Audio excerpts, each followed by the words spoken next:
history is all around us. There are secrets of our past around every corner, hidden in our streets, buried under our feet. And in this series, I'm going to be uncovering those secrets by exploring Britain's most historic towns. That sent shivers down my spine. That's amazing. I want to find out which towns across the UK can reveal the most about each period in British history. You're in my way! Get out of the way! I'll be deciphering clues in familiar landscapes, bringing lost landmarks back to life, and turning back the clock to reveal how these towns looked at key stages in their history. You shouldn't be in here, should you? From the Plantagenets to the Edwardians, the Civil War to the Second World War, I'll reveal the story of an era through the story of a single town. Today, I'm in a town whose story reveals the secrets of the Georgian era, like no other place in Britain. Gosh, am I in a time warp? Yes, we've gone back about 300 years. You look magnificent. Oh, you devil! A town where a new working class emerged at the dawn of the Industrial Revolution. So they were drinking gin with sulfuric acid in it. It's fiery, it's hot, and it's extremely poisonous. And a town whose merchants became super rich on the proceeds from the world's vilest trade. 438 slaves. They have no notion of whether they're being taken to be killed or eaten or captured. If you really want to understand the Georgians, then Bristol is the place to come.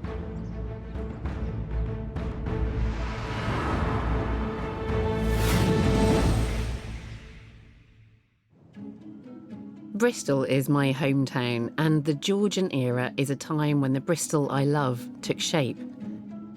But it's a hard past to reconcile. The grandeur this city inherited from the Georgians came at a terrible human cost. In the 18th century, Bristol boomed as it became one of the main hubs of the world's slave trade. So I'm going to be digging deep, looking at the highs and the lows of Georgian Bristol. Today, Bristol is a bustling city of almost 500,000 people and a place of many identities, where the wealthy still live in grand crescents and elegant streets, above the urban and suburban sprawl.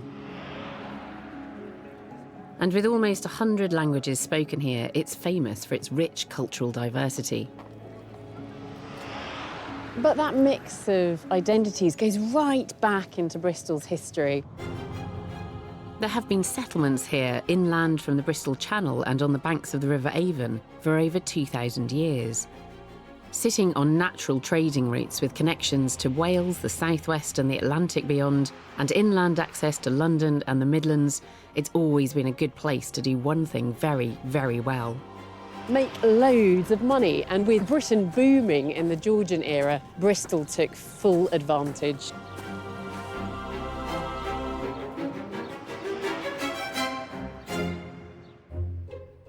The Georgian era is named after 4 kings called George, who ruled between 1714 and 1837. German-speaking George I was succeeded by his son, George II, who died of a heart attack on the loo.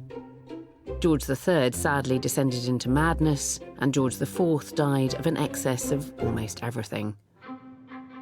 But despite the relatively short and colourful lives of the Georges, Britain was transformed during their reign. To help me understand how Bristol positioned itself in the early 18th to 19th century, I'm meeting historian Professor Steve Poole in the heart of the city, on the quintessentially Georgian Queen's Square. Hi. Oh, nice to meet you. And you, yeah. This is such a, it's a splendid square, isn't it? It's meant to be splendid. Queen's Square, probably the first really impressive piece of Georgian architecture the city sort of came into, so developed between about 1700 and 1730.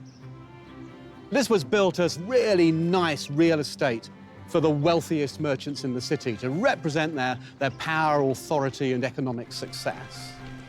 The great thing about the square as a residential development in the 18th century was that it allowed wealthy people to create an elite space of their own. So you haven't got to look out upon the peasants and the filthy workers and the dirt and the squalor of the industrial city. Keep out the poor. Keep out the poor.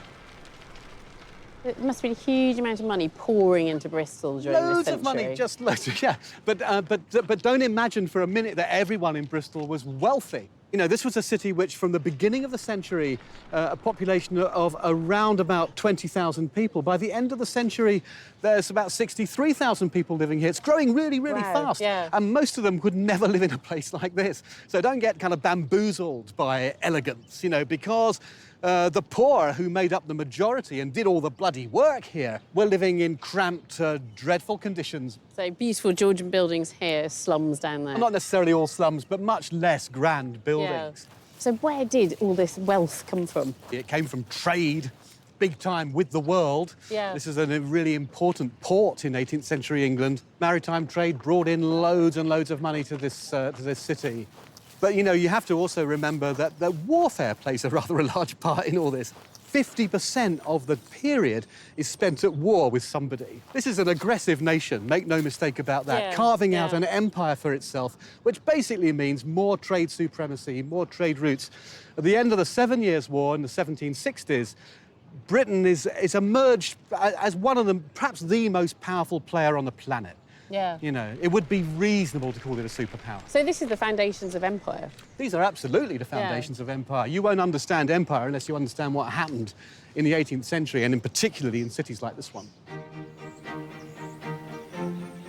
With Britain's navy busy expanding the empire, Bristol's merchants realised they were sitting on a prime piece of real estate. Bristol's success was all about location, location, location.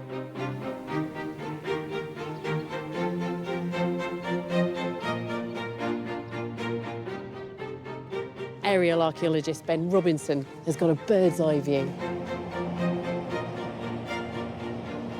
We're heading to Bristol to find out why this place is so Georgian. Bristol was an important trading area in late medieval times, but the Georgians took that to another level completely.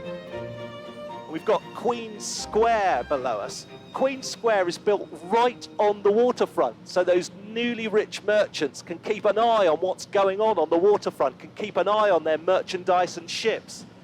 But within a few years of the construction of Queen Square, the population of the town has doubled, and it's actually becoming quite uncomfortable to live in the centre of things.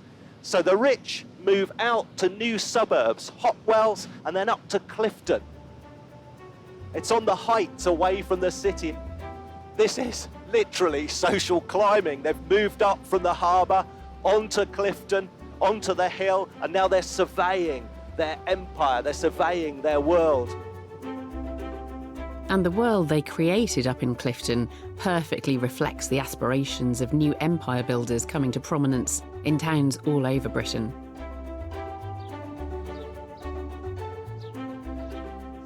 So I am a Georgian lady dressed in the very latest designer outfit, of course, and this is a horse. Now, in the Georgian period, we were harnessing the power of steam for manufacture, but horsepower was still the main way that people and goods were transported around the country. But it wasn't just about transport, it was about showing off as well. So the wealthy would have horses, they would have carriages, and they would drive around in them. I mean, who needs a Range Rover? Joining me for a horse-drawn tour of the houses of Georgian Clifton is antiques expert and Georgian architecture fan, Ronnie Archer-Morgan. Ronnie. Alice. Hello.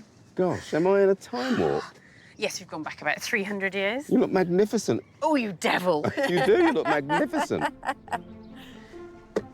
Let's go. This is the way Georgian architecture should be viewed. It is, Because this is yeah. the way it was originally viewed. Yeah. Georgian architecture was really about displaying the new emerging wealth. You can see the wonderful proportions that were adapted from Greek and Roman temples. These buildings here are particularly fine examples, aren't they? And look, that one looks like a little temple. Exactly, you've got the portico, you've got the columns either side of the door, you've got the pediment over the door. You've got those sweeps of narrow-housed terraces with all those lovely classic proportions, and they all look much the same. In order for each house to be identified, it was the first time that houses in this country were numbered. Oh, is it? It is, yeah.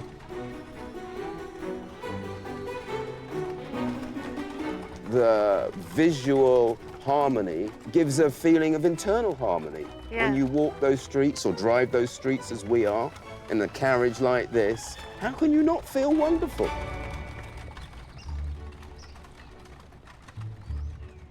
Bristol's merchants also splashed out on the interior design of their beautiful Georgian houses. So this is John Pinney's house, Bristol merchant. Oh, that's a nice bureau bookcase in mahogany. You've got the Greek pediment there. So it carries on that theme that was on the architecture outside. But this, for me, is the pièce de résistance. This is wonderful, this Blue John surround. At the time, this would have cost a pretty penny. Today, this would be a fortune. That is a statement. Look at that. Oh, yes, it sparkles. It is stunning. And there's his portrait looking down on us saying, "Don't touch my Blue John." Leave my fireplace alone. This is the drawing room. It's lovely. This is all about the carpet, this amazing Axminster. Oh, it's Axminster. It was fashionable because George III had Axminsters in his various piles, and so did George IV. So they were aligning themselves to the dynasties that ruled their world. The library would have been where John Pinney could have shown off his Georgian worldliness. And we've got globes. It's got the terrestrial and the celestial. These globes were costly. They were very skillfully made. You know, he's got the pair.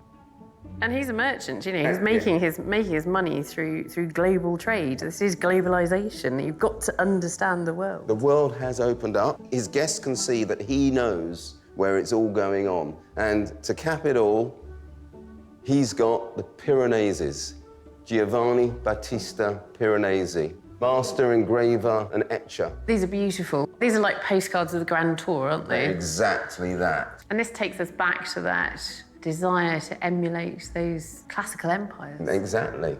Those civilizations that they so admired and that everything here is about, really. Quality, dominance, success, wealth, empire. This house shows off the cultured image John Pinney desperately wanted to project. But first and foremost, he was a businessman. From his bedroom window here, Pinney could look out over the whole city, and he could look down to the harbour where his ships were moored, the source of all his wealth. Of course, the money didn't appear from nowhere. There must have been a source that was funding Bristol and Britain's astonishingly rapid development through the Georgian era. There was, and it's always remained Bristol's deepest source of guilt and its darkest secret. The Georgian era saw an unprecedented expansion of the British Empire, and no city took the opportunity to cash in as enthusiastically as Bristol. But it came at a great human cost. Most of the splendours of the house I admired earlier were bought with the profits of the slave trade.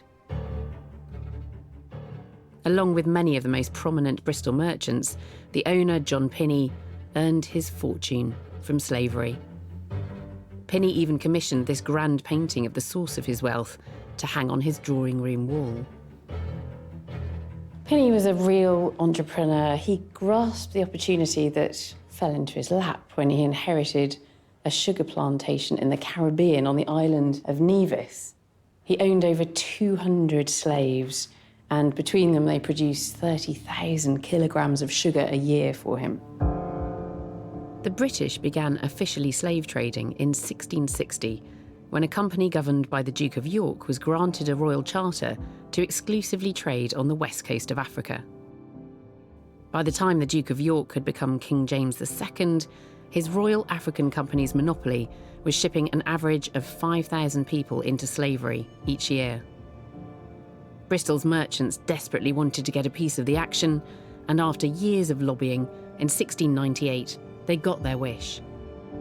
They knew there was a potential to get extremely rich, extremely quickly, and that Bristol could even overtake London. And the reason for that is its place in the landscape, as Ben can see from the skies.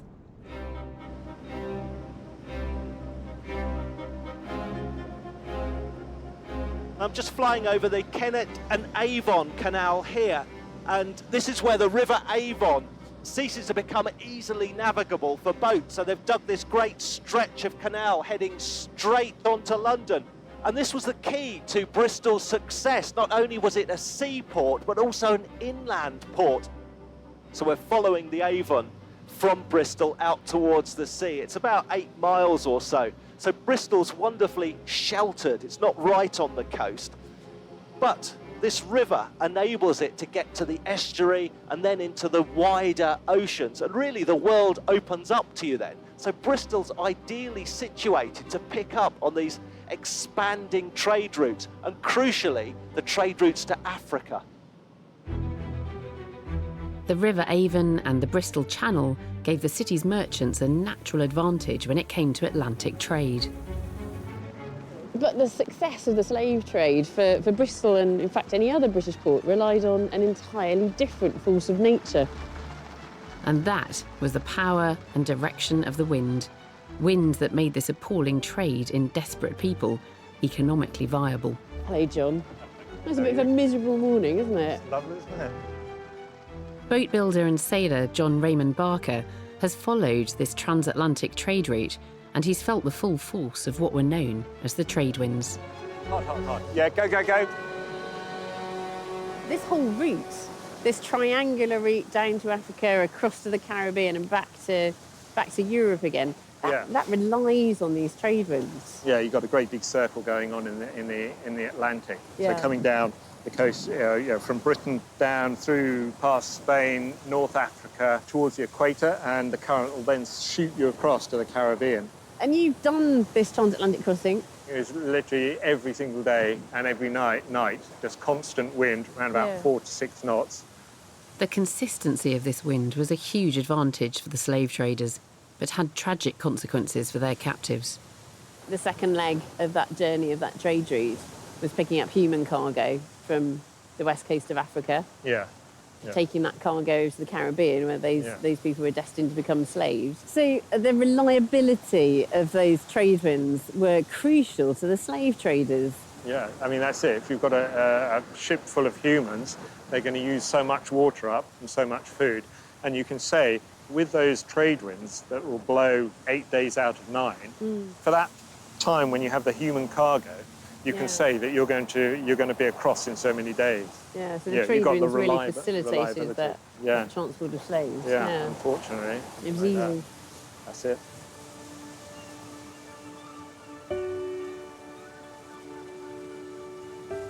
It's an awful fact that British slave trading wouldn't have been possible and wouldn't have caused so much terrible suffering if it wasn't for the trade winds. And British slave traders, of course, had the added advantage of having the Royal Navy, the preeminent navy, supporting them when they were out at sea. It all boomed in the 18th century. So between 1690 and 1807, it's estimated that Britain traded 2.8 million slaves. And Bristol became the leader in what was then known as the triangular trade.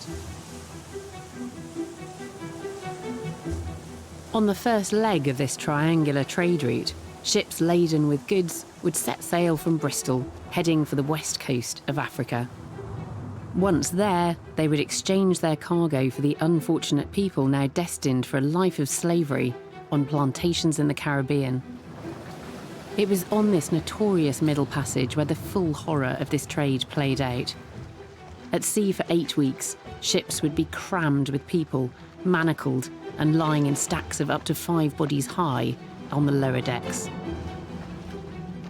Chained to the person beside them, each slave would be imprisoned in a tiny space, measuring as little as 6 foot by 1 foot. Once the slaves had been delivered to their fate, the ships would reload with raw goods, valuable sugar from the plantations, and return to Bristol.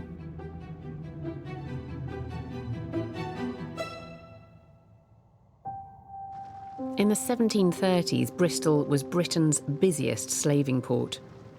Bristol's merchants would ship over 500,000 people into slavery. I'm meeting historian Dr. Edson Burton at Bristol's archives to look through records that the town's Georgian slave traders left behind that lay bare the wickedness of this profession. Oh, thanks, Matt. So what have we got here then? So what we have here is a list of ships belonging to the port of Bristol trading to the coast of Africa. And it gives us a list of the ships' names and also the number of slaves in each voyage. So we can see here that there is sort of an average of 300, but we also have entries of much higher. So there's 500 there. Yes. 550, 650. Yes. Yeah. So that's 15,970 people landed in that year. Yeah. It is just like any kind of ledger recording cargo, isn't it? Seeing these stark figures on a ledger hammers home the inhumanity of this trade. No names, just numbers. People reduced to nothing more than goods to be trafficked. But here, these numbers represent a number of people coming across from Africa. So these ships are going out from Bristol, presumably with goods to sell in exchange for the slaves on the African coast. What are they taking? They're taking iron bars, manillas, glass beads. So a high return for Bristol in terms of we're trading an iron bar for a slave. And we know from a survey conducted that slaves sold for about £43 in the Caribbean. What you will find is an injunction to the ship's captain, bring healthy young Negroes, leave behind, the older slaves and so on. Yeah.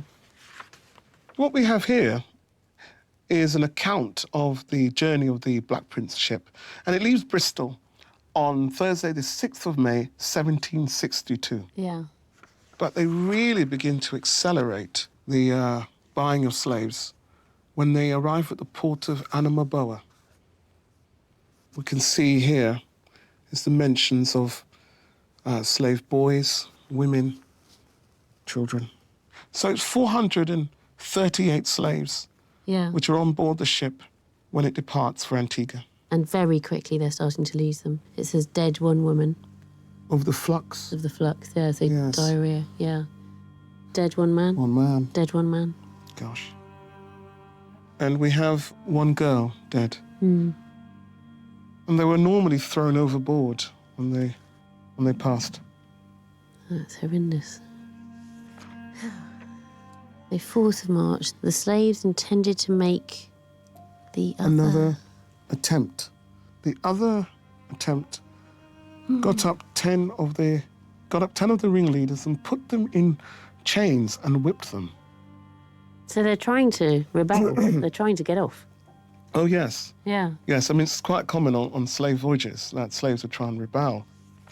And they have no idea where they're going. They have no notion of whether they're being taken to be killed or eaten or captured.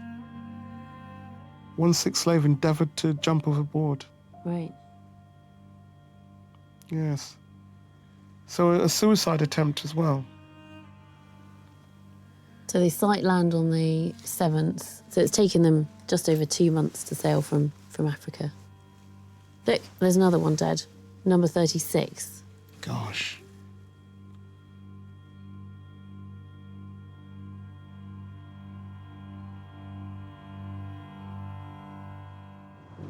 Those contemporary documents are just incredible.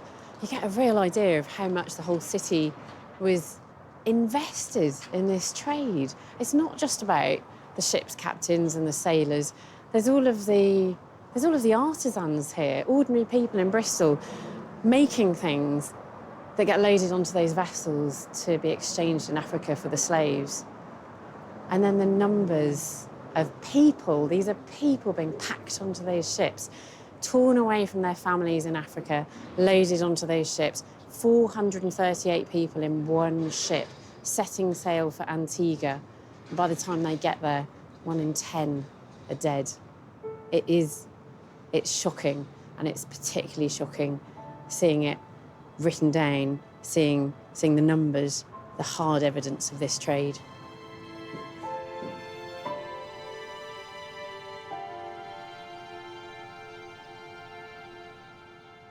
Evidence of Bristol's slave trading is woven into the fabric of the city, and one slave trader's name crops up again and again: Edward Colston. Who was he? Who was Edward Colston? Well, Edward Colston was born into a mercantile family, brought up in Bristol, and then he moved to London. And in 1680, he joined the Royal Africa Company. And between 1680 and 1692, the Royal Africa Company transported 84,000 slaves, and 65,000 of those were landed in the Caribbean and the Americas, which means a mortality rate of over 20. Colston dies in 1721, and I think, in his time, in his context, this is a legal trade. It is also theologically sanctioned. The Catholic... How do you mean? Well, the Church of England see no discrepancy between owning slaves and being a good Christian. So Colston would have seen himself as a good Christian.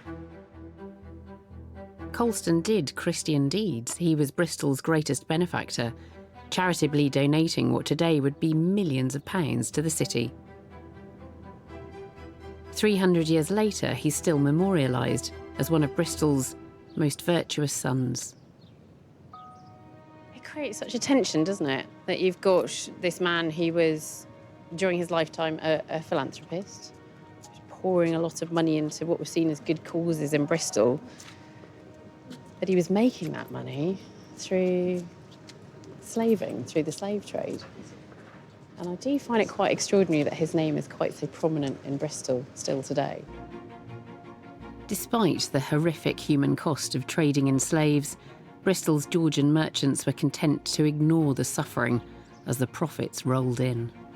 Merchants didn't just get rich from exploiting slaves abroad, seemingly blind to basic human welfare. They were at it here as well, exploiting their fellow citizens.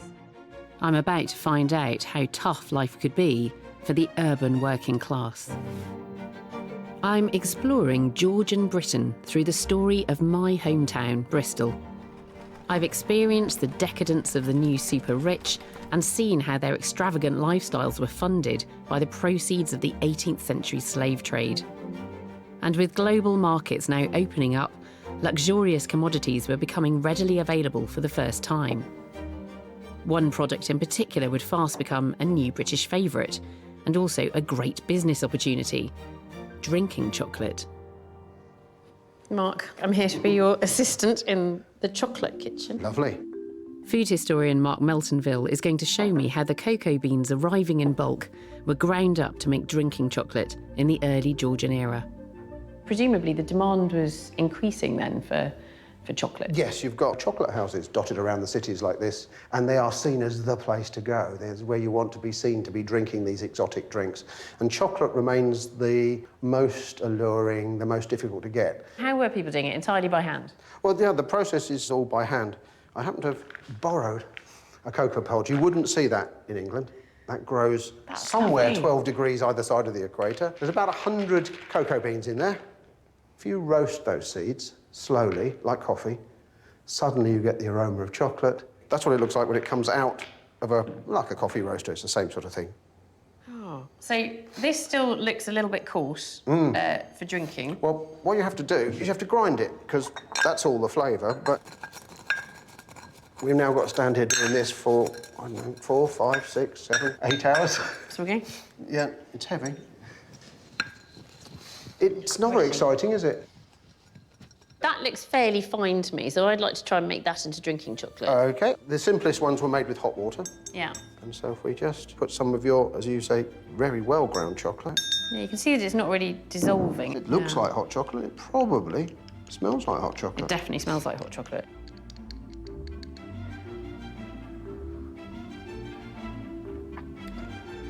Yeah, it's really gritty. Yeah. Oh, well. I think it's all sinking to the bottom, to be fair. Luckily, an enterprising Bristolian named Walter Churchman was thinking big and came up with a solution to the problem of gritty drinking chocolate. It proved to be an invention around 30 years ahead of its time. It's generally agreed that the Industrial Revolution in Britain started in the 1760s, but that doesn't mean that there wasn't manufacturing on a large scale going on before that. And in Bristol, there was refining of products coming in from the plantations. Matt Coles at the Bristol Archives has a document proving Churchman invented the world's first cocoa grinding machine. What is it, a patent letter? Yeah, a letters patent for manufacture of chocolate. Oh, let's have a look then. So it says from George II, by the grace of God, and it's been granted to Walter Churchman of our city. And is this it here? A method for the expeditious, fine and clean making of chocolate by an engine. The patent was granted in 1729, and just over 30 years later, a chocolate maker named Mr. Joseph Fry bought the patent. In 1777, he improved and expanded on the design on an unprecedented scale. And he moved his operations right here. This was the site of the first ever industrial chocolate factory. In the pre-steam Industrial Revolution, Mr. Fry built his vast chocolate factory here to harness the flow of the River Frome, which ran through this part of central Bristol in the late 18th century. By the end of the decade, Fry's chocolate factory had expanded even further, and Fry became the world's first chocolate manufacturer to turn to steam power, with engines designed by James Watt, one of the Revolution's most famous sons. And around the factory, Bristol developed one of the world's first truly industrial cityscapes. Ben's getting a better view of the Georgian constructions that define the way Bristol looks today. Another great Georgian idea, the suspension bridge there, that didn't come to fruition until the Victorian era, but was the Georgians that had the idea. Another thing that was absolutely key to the success of Bristol was mitigating this great tidal range, up to 50 feet between high tide and low tide. And that meant you had to time your arrival to Bristol very, very carefully. Now, to make Bristol effective, not just as a seaport, but an inland port, they came up with the idea of a floating harbour. Locks could keep the water levels high in the harbour area there. Boats wouldn't have to beach on the mud. And basically, you've got a 24/7, every day of the year, trading route. I think that's another thing that I get from the aerial perspective. It's the enormity of these engineering tasks. We're entering an industrial age. The Georgians have a certain amount of industrial clout, but they don't have machines that can excavate the canal basins, that can excavate the docks. All that earth moving, all that digging has to be done by hand. The people who did the hard manual labour on the floating harbour, like those who would later go on to build the suspension bridge, emerged as a new British working class at the end of the Georgian era. But Bristol's urban poor had been a distinct class since the start of the 18th century. Labouring in the harbourside factories, they worked long hours and were paid very little. But the poor, even with their meagre wages, could afford to do something to help them forget, something that some of us still do at the end of a long day. They drank copious amounts of gin. In the early 18th century, anyone could open a distillery, and low taxes on British wheat meant that alcohol could be brewed for next to nothing, causing the perfect conditions for an epidemic of gin drinking that threatened to destabilise Britain. Historian Richard Barnett and gin maker Liam Hurt both have a special interest in gin and what became known as the gin craze.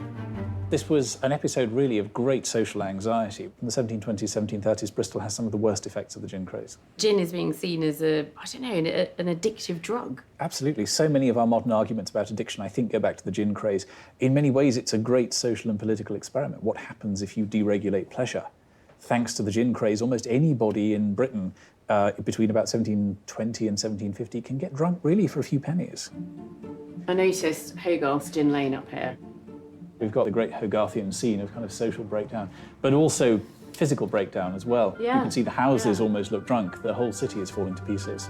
So, Liam, you're making gin here in this distillery? Yeah, we distill here. We use all sorts of botanicals.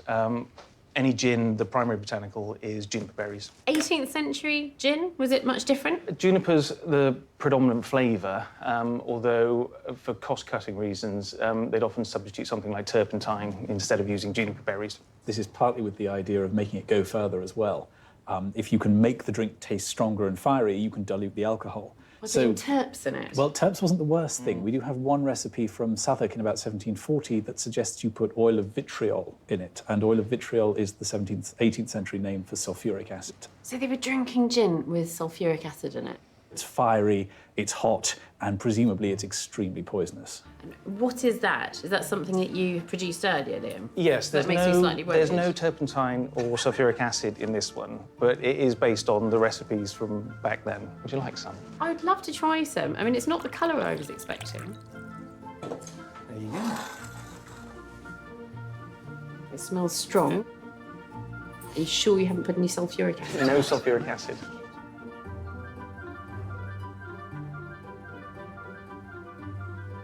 Oh my God, that's strong.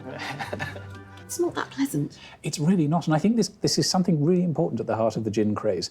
What's important here isn't a particular spirit. What's important is the idea of oblivion in the glass. To the working poor of Bristol and to the working poor of London and for Britain more generally, this was a way out of the most grinding kind of urban poverty. I think this is why this addictive street drug swept through the slums of Britain.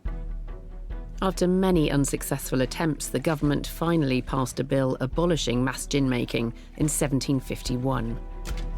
With the gin craze over, Britain's working class awoke from its stupor and realised they were getting a pretty raw deal, and a revolutionary fervour would sweep the country. And in Bristol, this would lead to Britain's biggest and bloodiest massacre. Even though I grew up here, I'm uncovering things I never knew about Bristol's astonishing development through the Georgian era. In the early 18th through to the 19th century, the fortunes made in this city from the slave trade drove Bristol to the vanguard of the Industrial Revolution, creating a new working class who trebled Bristol's size by the end of the 18th century.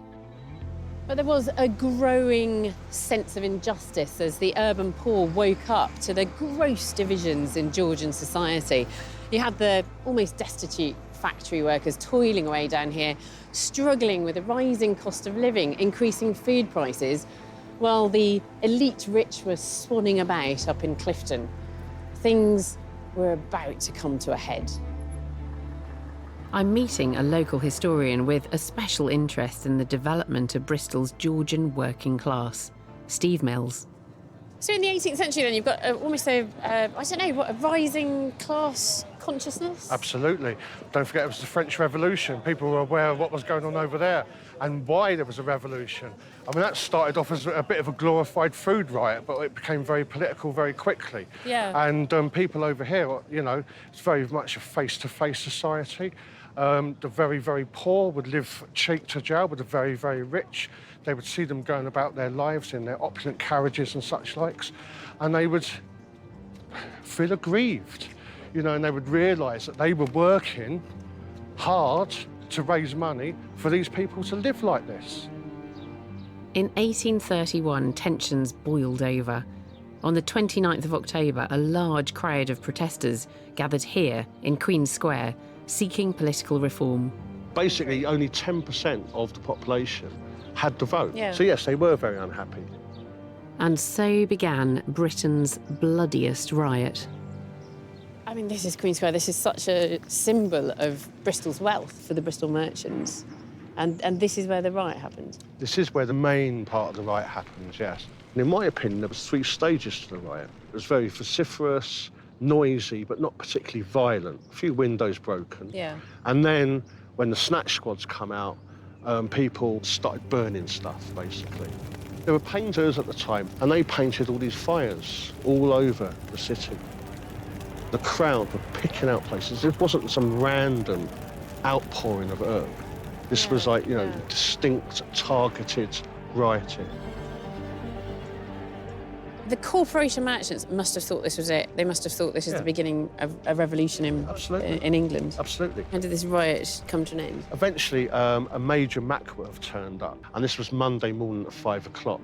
So the Dragoons had an easy target, and they came from over there, and they came through and they cleared the square. They sent a lot of the mob back in to the buildings, into the burning buildings.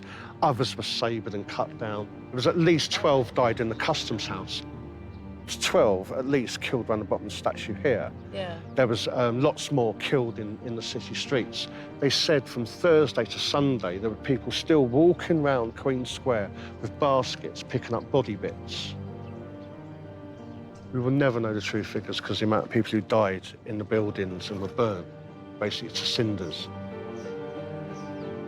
Major Mackworth writes to the magistrate that he killed, or not him personally, but his troop killed at least 120. Really? Yes. Biggest massacre due to civil disobedience in this country, yeah. What are the official figures? The official figure's about 14.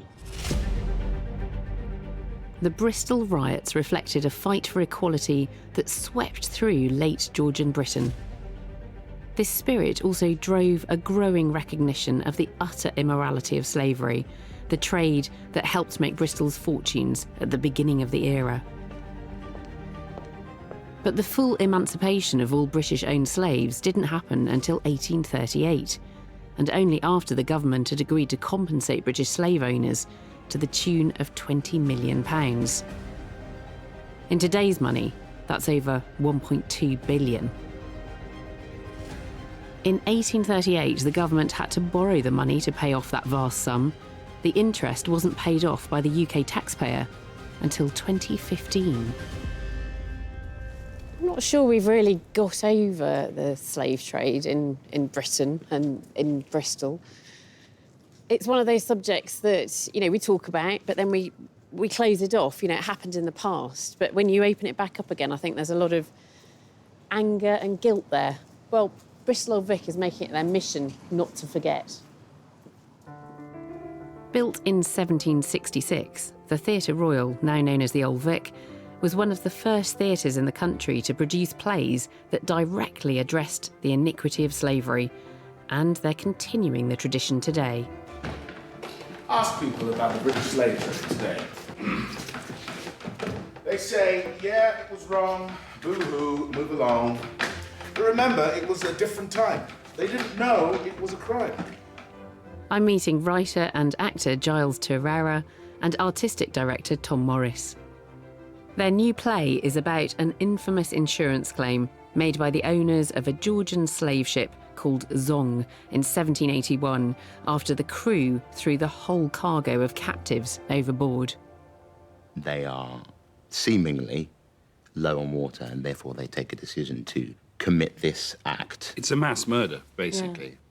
Yeah. And it's unclear exactly, historically, how the decision was made, but the thing that is spoken about in the court hearing is essentially pursuing an insurance claim for loss of goods for 132 murdered, enslaved Africans. So when they're talking about goods, they mean people? That's the point. And why now? Why is it important to write this play and put this play on now? Britain still has to deal with its slave trading past and the legacy of that.